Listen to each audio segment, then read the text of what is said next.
Саламатсыздар ма? Менің есімім Жұлдыз, математика пәнінің мұғалімі болам.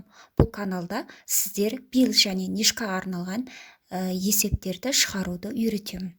Ал енді мына берілген есеп бұл тапсыратын пәннің ішінде математика пәніне арналған модуль 2 көбейтілген модуль x-2 тең 5 дейді.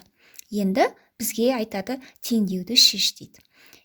Жалпы модуль дегеніміз ол модульден оң санда шығады, теріс санда шығады, яғни модульдің ішінде белгілі бір сан тұрса, онда ол модульден шығарған кезде оң сан және теріс сан болуы мүмкін.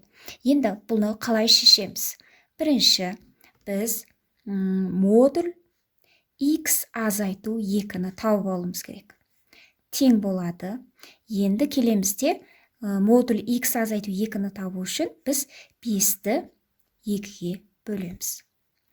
Онда модуль x азайту 2 тең болады. 5-ті 2-ге бөлсек 2 жарым. Енді келемізде модульден оң санда теріс санда шығуы мүмкін деп айттық. Демек, біріншісі x азайту 2 тең болады 2,5. Екіншісі x азайту 2 тең болады минус 2,5 деп екі түрлі жағдайда қарастырамыз.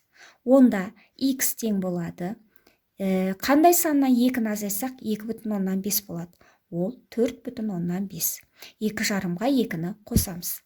Ал екіншісі, қандай саннан 2-ні азайтсақ минус 2,5 болады. Онда біз минус 2,5-ке 2-ні қосамыз. X тең болады. Минус 2,5-ке 2-ні қосақ минус 0,5. Сонда жауабы бірінші кішкене сан жазылады. Минус 0,5 және 4,5 екен. Мына жерде қайсысы? Д жауабы минус 0,5 және 4,5 екен.